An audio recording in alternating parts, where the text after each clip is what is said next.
Alright, man, peace.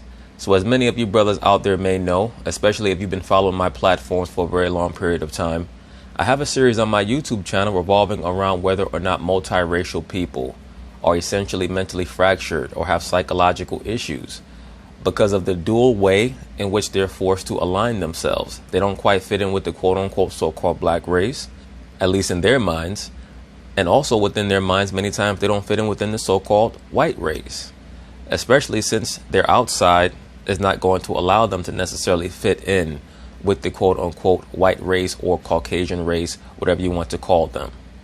So quite frequently what I've found is that the quote-unquote half-breed or quote-unquote mulatto or multiracial people will try to compensate for their inability to assign themselves racially by trying to overdo it and speak on racial topics that they truly have no knowledge of or no understanding of. We see that with Colin Kaepernick, and now in the aftermath of the George Floyd ritualistic removal, we're also going to start to see it on a far smaller scale, of course, with Mr. Kyler Murray, who, for those of you brothers out there who don't know, has a quote-unquote black father and a quote-unquote Asian mother. This is going to activate a lot of people who may not have been as verbose before or overt before about their racial understandings to say things that, quite frankly, are going to start to get them in trouble, especially once this narrative or this storyline starts to wear down. What we're going to find is that a lot of quote-unquote tortured mulattoes are going to overdo it in the locker room. And they're going to spend a lot of their time trying to preach to both quote-unquote black and quote-unquote white about how things should be, when in reality, they're the physical manifestation of how they think things should be when it comes to the unity of the races. When, for the most part, dudes in the locker room are just going to be trying to learn the playbook and make sure that they're doing their job so that they don't lose their job. So we'll see how many of these so-called race professors are able to bring their teams closer together as opposed to being a distraction. And for those of you who don't know, the last name Murray is of Scottish origin, and it comes from the original black Scots that ruled over the British Isles, or at least the Scotland portion of the British Isles throughout the Middle Ages. But that's a whole other video for another day. So without a shadow of a doubt in my mind, Kyler Murray is of the lineage of the so-called black men of the British Isle, particularly the quote-unquote black Scots. So they're going to talk about it. I'm going to chime in.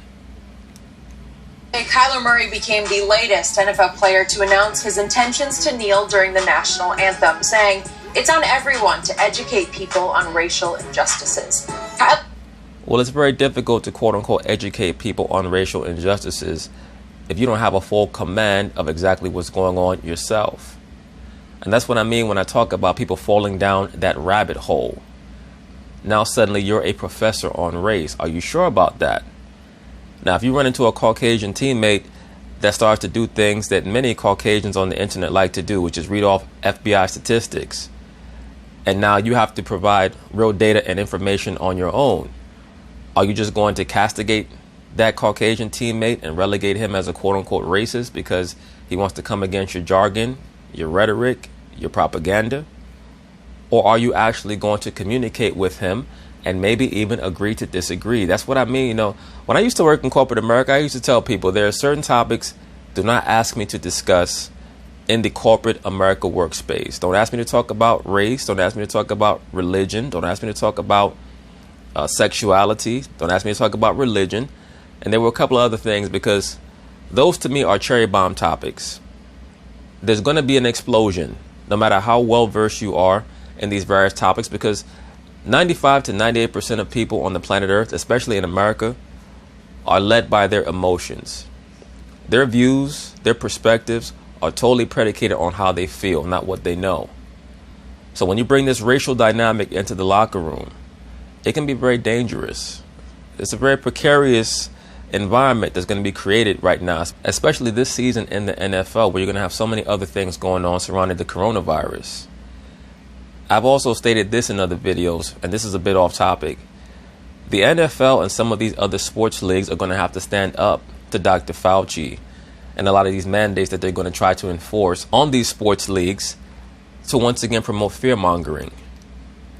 If you're a 25-year-old at the peak of your life, why are you concerned about a quote-unquote virus that has a 99.9% recovery rate? Or we're going to have to put everybody inside of a bubble? Give me a fucking break. You cannot have an NFL season if everyone's inside of a bubble. Well, if you're white, you've got white friends that feel this certain type of way or don't understand what's going on, it's up. So to make a long story short, the NFL's, they're going to have to drop their nutsack and tell Dr. Fauci where he can go. And they could be the first league to do that. And that's why it was so important that the NFL get broken down and effeminized like the NBA. Because they don't want the NFL standing up against certain edicts that, quite frankly, don't make sense. To educate them, as well as Black, Hispanic, and any other ethnicity. Shannon.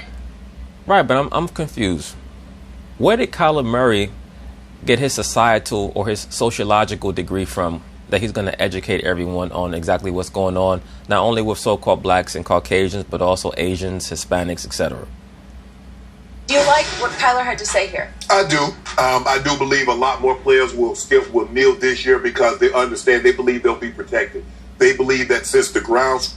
No, more players are going to kneel because it's the wave. And most people in life, they just do what everybody else is doing. They don't question. They don't utilize empirical data. They don't utilize rationale or sense. It's just about what's trending on social media and what's trending on mainstream media. Support for what Colin Kaepernick originally tried to bring attention to in 2016. They believe they have the blessing of the public, and they believe their owners will stand down and not issue punishment. I have news for you. They do not have the blessing of the public. And you guys are going to find that out if the NFL has a season this year. That they do not have the blessing of the public at all. I promise you that. Just because a few thousand broke, woke Caucasians are marching with Negroes does not mean that the consensus suddenly understand what it means to, quote-unquote, live in fear of the police every waking hour, as liberal woke Negroes want to make people believe.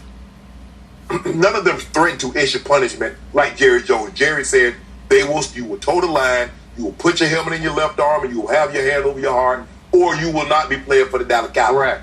So he was really the only one. Now, I think behind the scenes, they might have said, we would really prefer you not to do that. I think the owner, she's former five-star, Miss Ford, she wanted to say that, whatever cause you have, if you just stand, I will donate to your cause. So I think, they tried to dissuade a lot of players from kneeling, Skip. But I believe because of what we've seen over the last 3 weeks, Skip, I believe you're going to see a greater portion of the NFL kneel than stand. But I don't want people to look at the guys of standing as to say they don't care. Because I don't want to pit one side against the other. Skip, and sometimes Too late, Shannon Sharp, and I've mentioned this in other videos. People like you who get on TV and race bait and race monger for hour upon hour every day, for you to come out on the back end of this storyline and claim that you don't want it to be divisive or a divisive issue or topic of whether or not people choose to kneel or stand, it's too late. You've already created the environment. So now whatever happens is going to happen.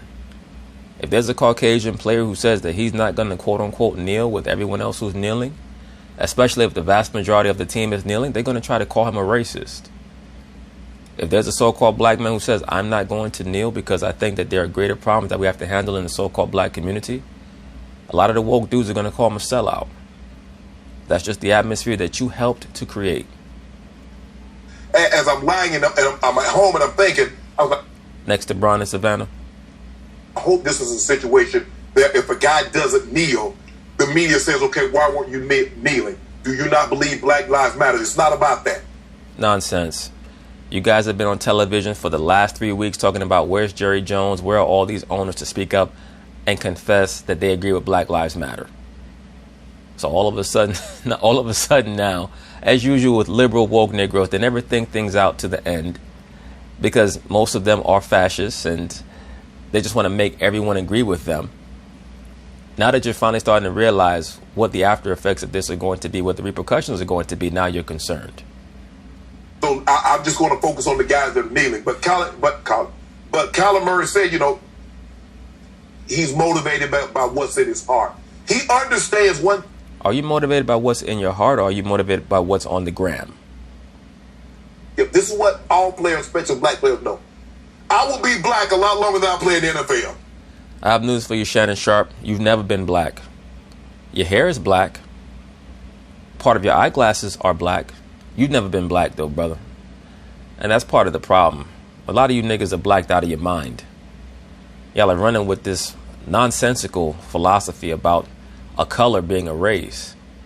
And that's why you're constantly in a state of confusion. No, you will never be so-called black.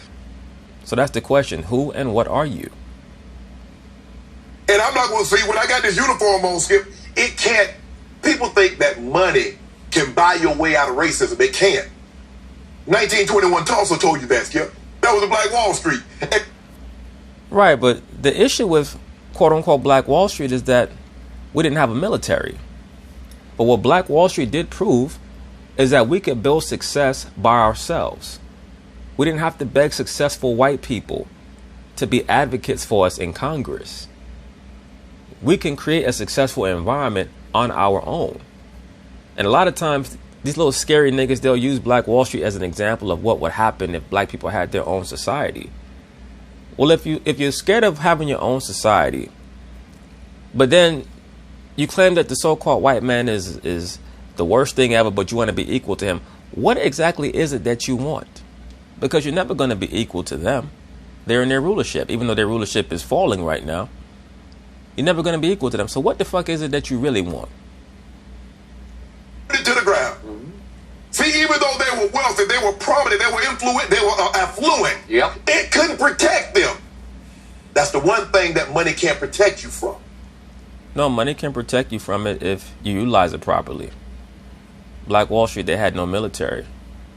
If and when we have our own environment, we have to have a military. That's how that works, Shannon Sharp. That's called a ruling class mentality. Something that you do not have, bro. You see, they say death and taxes. Well, if you're black in America, there's a certain stigmatism that comes along with that. Yep. So I'm glad Kyler said it. And he has, someone said something else and he had a strong retort on social media. He said, I don't give a, what you think. Mm-hmm.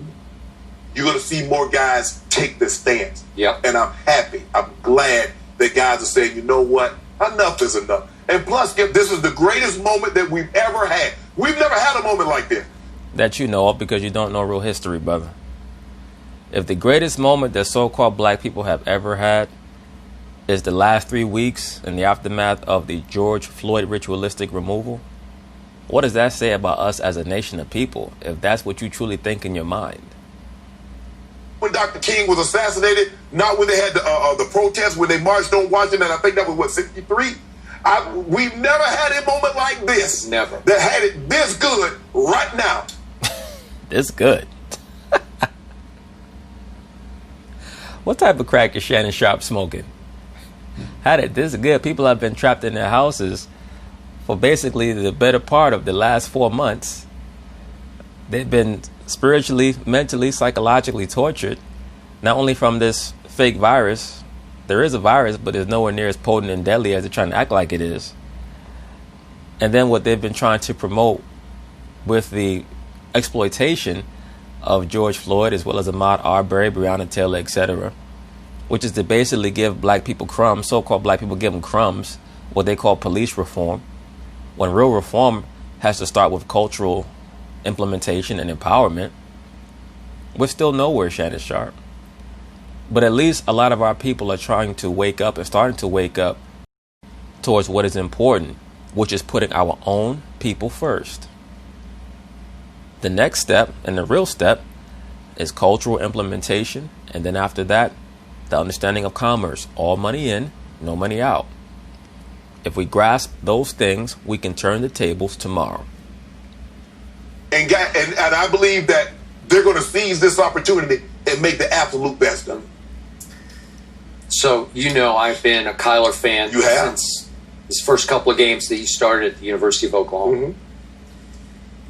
I believe then I was watching a very special young man, a small man who played huge, big arm, quick release. But what I kept telling you through that year that he started at OU, he carries himself with such athletic dignity. Mm-hmm. You could just see him step on the football field, even at whatever he is, 5'10"ish. And it's just like, I own this field. I'm the biggest rooster in the yard. I'm the tallest midget out here. And again, He was a high draft pick of the Oakland A's in baseball. I believe he could have been a baseball star as well as a football star. And now he's becoming that special young man off the field as well as on. I thought he had a sensational year for a bad football team last year. Now he has DeAndre Hopkins, and I think it's even empowering him and emboldening him off the field to know that he's got to now take over this team as the leader and become one of the leaders of this league. Right. And he hit the bull. DeAndre Hopkins, another Monarch athlete, certainly a Luciferian in my view, but I'll probably be covering that down the line once I get a larger amount of data to present. But DeAndre Hopkins, he's in the know in more ways than one. With one quote that I'm going to read to you because it's what I think we have believed from the start. And the quote is from Kyler, this for a young man to have this kind of mature perspective and insight into what just happened in this country, for him to say, I feel like now more than ever, people can just say what they want to say. Before, what we saw with his death, meaning obviously George Floyd's, I feel like we had to beat around the bush and kind of just straddle the line and say the politically correct thing. Yeah. I'm not quite sure if I agree with that. I think that you felt like you had to say the quote-unquote politically correct thing because you didn't feel like you had enough energy, enough power backing you up.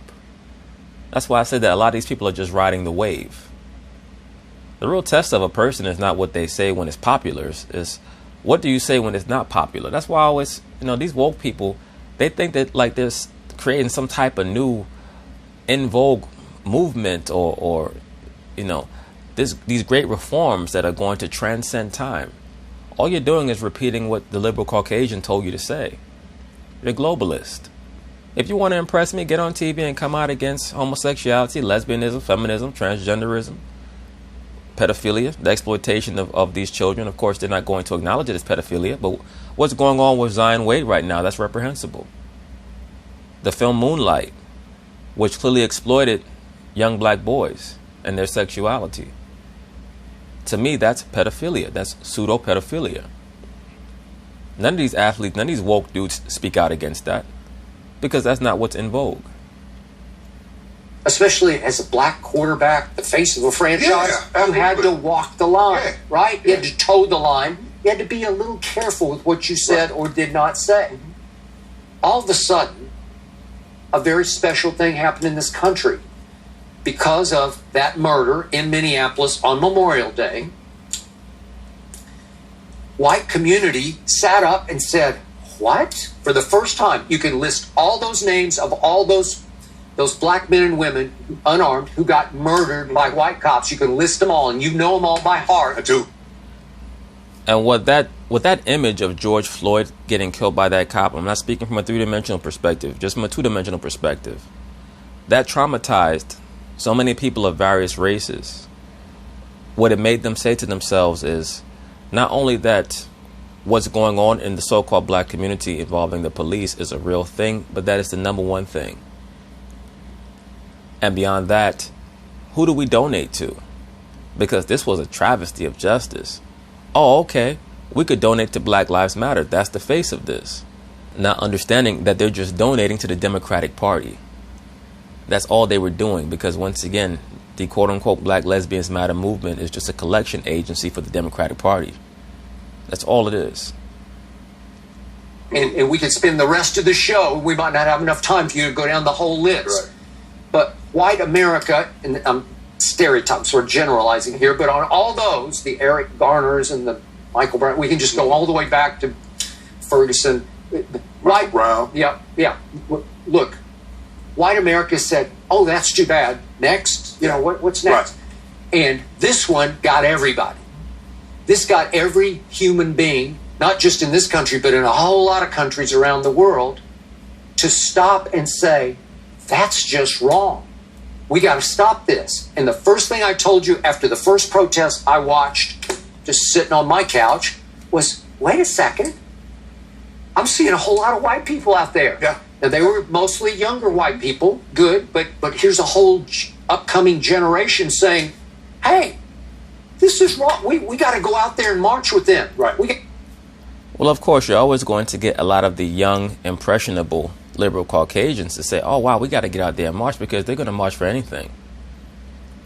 And it's pretty much a quid pro quo understanding.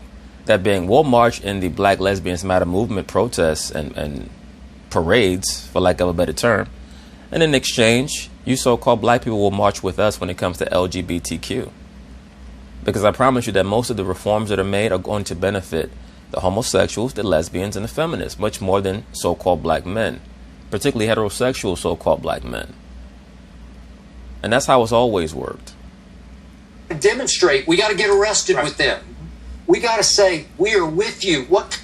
Please keep in mind that back in the 1960s, you had so-called liberal Caucasians, at least liberal at that time, who acted as if they would be confederate with the causes of so-called black people. At Woodstock, you had young, impressionable Caucasians who were over there smoking weed and doing mushrooms and peyote and LSD and talking about how bad racism was. And you know how old they are today? They're 70 years old. When you think of the average 70-year-old Caucasian, do you think of someone who's enlightened, or do you think of someone who has a lot of quote-unquote beliefs that you might consider oppressive to the so-called black community? So once again, the answer is always with us, and it's within us. Even if we want to make an impact in the political world, it still starts with us. We can't look at, okay, this is the liberal Caucasian candidate or politician that I like what he or she has to say the most. No, that's not how it works. We have to create our own politicians. Do for you to rectify this wrong, this outrage that's happening to your community repeatedly. It just keeps on, and then it happened again, of course, that Friday night in Atlanta. I think I read a report, Skip. What happened Friday night in Atlanta on June 12th, and that's the reason why the media is promoting it so much, but I'll be covering it more in depth in that video. Once again, June 12th is when they enjoy or like to have a lot of their rituals. June 12th is normally the day of the homosexual parade, because of course that's cryptically 666. Rashard Brooks was another idiot who decided that he was going to fight against the cops. That's what happened there. So do I consider him a quote-unquote victim on the level of a George Floyd? No. 120 since police murdering civilians, killing civilians since George Floyd. Okay, so Shannon Sharp just stated that, according to him, from what he's read, there's been 120 civilians killed since George Floyd. Well, that's the wrong stat to read off. The stat that I need to know about is how many of those civilians were unarmed and not fighting back against the cops. And that's what fits in to the current narrative, to the current storyline. I don't want to hear about the cops shooting 120 or killing 120 civilians, and they may have just been running out of a bank with a gun waving in the air, or maybe we just raped a woman, or maybe just kidnapped a child. So, we have to qualify these statistics. Wait a second. White Americans, not just white, but all other races, but let's start with white America. Right. Eyes, ears open, minds maybe as open as they've ever been to this flashpoint moment, this potential watershed moment of we are listening. Allegedly. Right. And Kyler's saying, seize the moment. Absolutely. I'm so happy that we've got... Is he really saying that? Or is he just saying that now I have the opportunity to act as a unifying force? And this is something that also exists, especially within the quote-unquote mulatto. And I addressed this very lightly earlier on in this video. This notion that they're the physical manifestation of unity. I myself am half black, half white, or half black, half Asian. So look at me as an inspiration. That type of deal. I mean, no disrespect to this cat. Maybe he's well versed in history. Who knows? But he's only, 21, 22 years old? There ain't but so much he knows. There's no way in the world that you're going to be an NFL starting quarterback and also an expert in so-called black history. Most people who tell you that they know a lot of black history, they're talking about post-slavery history. They're not talking about anything of substance. Talk about Kellen Mond yesterday at Texas A&M, their black quarterback, saying that statue has to come down. Wrong statue. Yeah.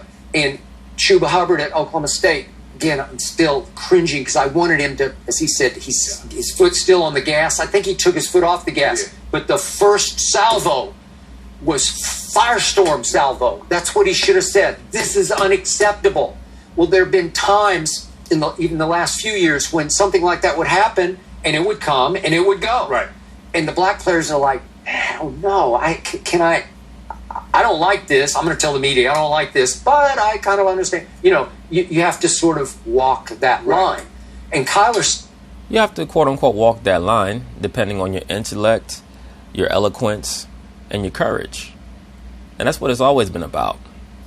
If you have intellect, eloquence, and courage, you can pretty much speak on any topic, and you'll be able to provide enough of empirical data and substance for people to at least take you seriously. Now, you might end up in a firestorm, and the expectations for what you have to say are going to rise, sometimes exponentially, depending on your level of intellect and courage. But you never have anything to fear unless you're fearful. And it's just about what you understand. Do not speak on things that are above your level of understanding. Just keep things to what you know. Speak about what you know and you'll be okay. I'm not going to walk it anymore. And he even brought it all the way down to, if you have a friend you think is racist, you got to tell him. Well, that's at the lowest level. Well, if you have a friend that you think is racist, why is that person your friend? That's the real question. That's going to change America, but it's a start. It's a start for a black quarterback to say, if you know somebody out there, he's saying things or doing things, or she's saying things, doing things that maybe they don't really understand how offensive it is to you. Yes. You need to now, this is the time to tell them, because it's become okay to tell them. It's become okay to challenge all the racial symbols and lyrics that got grandfathered into somehow to 2020. Challenge them. Right. Use your voice. Now it will be heard. Right. I believe. Now the window's open. Well, it's going to be heard because basically America's getting cashed out. Once again, the Dems are acting as the front for international communist and Marxist factions and forces. I know that it might sound overblown or that's some conservative theory. I've been telling brothers about this for 3+ years on my various platforms. And now many of these quote-unquote conservative Caucasians are finally starting to figure this shit out. If you have an objective and an observant eye, anyone could see, if you've even read a modicum of history on various ideologies and the tactics that are used, it was very clear that the Democratic Party has become almost wholly Marxist, especially in the aftermath of the Obama era. In 2016, when Trump was quote-unquote elected to the office of president, it caused this huge influx of incompetent women running for public office. And that, in my view, has damaged the Democratic Party more than anything else. It's just this huge influx of incompetent fucking female politicians. And women tend to gravitate towards socialism and Marxism because a lot of socialism and Marxism is based in excuse making, no accountability, and just moving people out of the way who don't agree with you, which, to be quite frank with you, are normal female tactics. You know what I'm saying? So right now, this society is teetering. So we'll see what happens. Going to close back? I don't know. We hope not. Yeah. Skip, I believe, and I like what he said. He said educating those about, if you know someone, you talk to someone, and hopefully they'll talk to someone. But at the end of the day, if you're the source of the problem, you got to take personal accountability. Because it's so easy for people to escape. Well, I didn't know, and you knew. You know. I mean, whatever happened, treat everybody right. Treat people fairly. Mm-hmm. Don't judge some. Well, we also have to understand that stereotypes can be a real thing. People don't like to admit that, but many times stereotypes, they do have relevance or validity. Black people love to talk about how white people love mayonnaise. A lot of white people do love mayonnaise, just like a lot of black people love barbecue sauce. It's okay. It's called a difference. There's this stigma around black people that we love fried chicken and watermelon. I've never come across any race that didn't like fried chicken and watermelon unless they were vegan or vegetarian. And that's an individual thing, not a racial thing. But there are stereotypes that are relevant, and we also have to understand that there are cultural differences. And everyone is not going to like certain cultures. Everyone's not going to like certain cultural mores. And let's take it another level. Our people, so-called black people, for the most part, are dysfunctional culturally. We tend to make excuses for criminal behavior. We tend to promote a criminal culture. Many so-called black women tend to have a lot of excuses and a lot of that protective energy for criminals. But when it comes to upstanding so-called black men, they get castigated. They get called squares, so on and so forth. That's a real thing. So to the other races, quote unquote races on the outside looking in, they're saying to themselves, why would I want to come together with a dysfunctional nation of people? What do I have to gain? The color of their skin, but the context of their character. That's what Dr. King said. So whatever happened to that, Skip? Skip, I had a good friend of mine. He's a doctor. And he said, Sheldon, I find myself sometimes, and I'm in a certain area of town and I see someone that doesn't look like me, I get a little apprehensive. He says, I just can't help it. He said, but I don't let that fear make me look at them and says, oh, that's automatically a bad person. It's just that it's been in me. I'm 65. Shannon Sharp, I have news for you. Because woke black people, they love to do this. They love to get on TV and talk about how white people shouldn't feel a certain way about a certain image. Like when Cuban said that if you saw a black man walking down the street with a hoodie on, he crossed the street. Well, depending on the time of night and the amount of trouble that I'm willing to get into, I might do the same thing. Just to avoid the potential of dumb shit happening. If a so-called black man was to walk down the street late at night and see a group of so-called white men who appear to maybe be intoxicated or even not walking down the street, he might try to cross the street his damn self. Because you never know what the fuck might happen. And not because you're quote unquote scared per se, but just because you might have bigger fish to fry. We've all been through that. Like, I don't know what's going on here, but let me get the fuck out the way because I got to get home. I got shit I got to get done. That's a human thought process. He said that's how I grew up. So if he's open and honest enough to tell me that, Skip, and been around him since I've been here, he's the only one, so nobody else feels that way. Of course. Of course it does. But it's when you let that implicit that, oh, he's black, he's got to be up to something. And I'm watching, Skip, I'm watching, like you say, like there are a lot of white that's continuing to protest. And this one guy's holding up a sign that said Black Lives Matter. Well, the protesters against him, one of the dudes hit him in the back of the head. The police standing right there. He tell the dude that's holding the Black Lives Matter sign, get out of here. I'm like, wait a minute, dude. You just see the man hit the man. And the little girl, they took us. All right, but what's the issue? Shannon Sharp, aren't you one of them woke Negroes that wants to defund the police? I mean, you cannot expect the police, and that's another thing. A lot of these cops are going to start to say, I don't want to police the black community anymore. Because I don't want to be in a situation where I have to detain a suspect and I got 10 Negroes crowding around me with their camera phones out threatening to stomp my head in while I'm trying to make an arrest of someone who just raped a woman because they're caught up in what they see on IG. You know what? I'm not going to hurry towards this situation that might be transpiring in a majority black neighborhood because they don't respect me, so I'm not going to respect them. Like, you have to understand what you're getting into and not throw out the baby with the bathwater. Okay, you want police reform. There are some great ideas, especially revolving around that concept of qualified immunity where police are pretty much allowed to hide from their conduct. People need to be held accountable for their actions and for their misconduct. But to say, every cop is this and every cop is just foolishness. Especially when, quite frankly, our people have not shown the ability to police our own situations. I've said this many times, the so-called black community is at the level of an adolescent. People get upset when I say that, but it's the truth. What does an adolescent do? They try to approximate adulthood, but they know they do not embody those traits of adulthood. Adolescents love to argue with adults. They love to act like they understand life, and they really don't. In order for our people to get back to understanding life, we have to embrace our real culture. What is our real culture? The scriptures. What is our real history?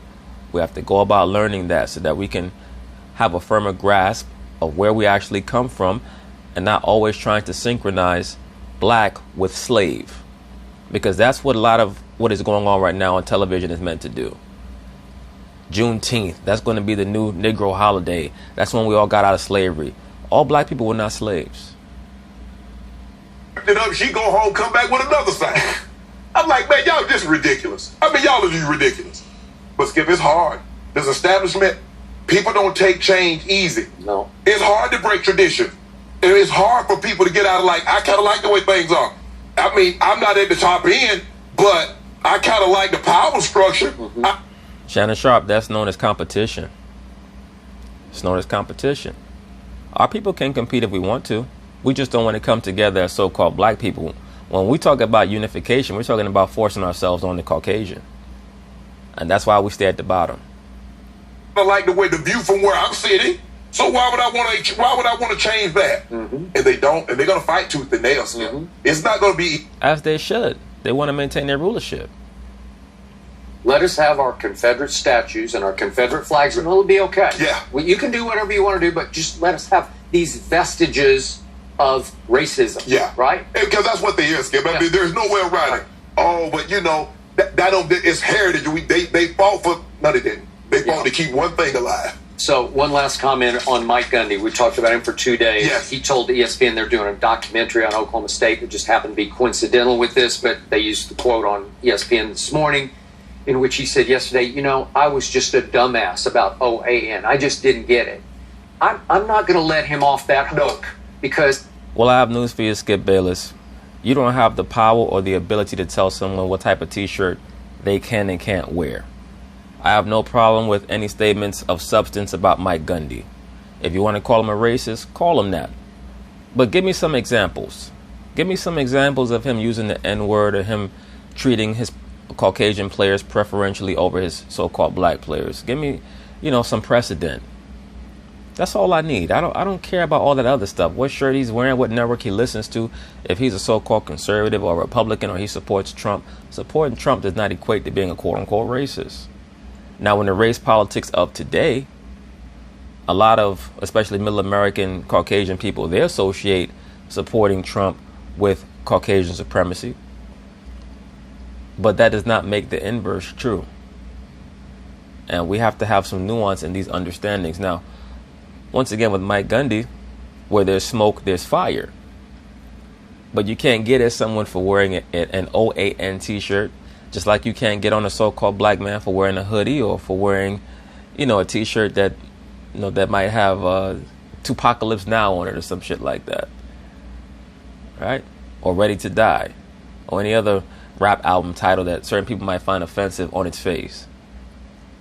Criticized for bringing it up unsolicited in a media call in April. So if you get criticized, don't you, as the head coach at Oklahoma State, don't you look into it? Don't you say, wait a second, what's happening here? Right. And then you wait April, May, June. Oh, and then you wear the t-shirt. Exactly. And it gets posted on social media. You're not a dumbass. You knew exactly what you're... I'm sorry, I can't let you get away with just disqualifying yourself. I was just stupid. No. He's smart enough to know. He kept watching it. Okay, so what? So Shannon Sharp, he's supposed to watch CNN like your woke ass does every day? Getting told how to think by them liberal Caucasians? If that's what he want to watch, let him watch that shit. If you truly feel well-versed in your beliefs, you're not worried about what somebody else is watching. It's his job to be professional. If you decide to attend OSU to play football there, then you know what? Make sure that he's treating you how he's supposed to treat you, and he's treating your so-called black teammates how he's supposed to treat them. Play the best you can. Learn the subjects you have to learn in school. Make as much money as you can after school. You're not going to change Mike Gundy. He's not going to become a super liberal Democrat and love all black people just because you make him stop wearing a t-shirt. He might have stumbled upon it, but he didn't stop watching it, did he, Skip? He made sure I bet he continued to watch it. And then all of a sudden when he got caught, Skip, and people like, oh, it's just a t-shirt. It goes beyond the t-shirt. There are a lot of things that he said and done. That's why these players are bringing it to his attention. There's a lot of things. It's just not a singular act. It's acts that's causing his players to look at him with a side eye. Well, that's what I'm talking about. That's what I want when you're going to start talking about someone. Don't tell me about no damn t-shirt. Tell me about all the acts and the events, and then we can properly categorize somebody. I appreciated the fact that you reported the story, which obviously got reported in 1989 when he was quarterback at Oklahoma State, that he did use the N-word. Yes. There you go. Now we're getting somewhere. Now we're providing some substance.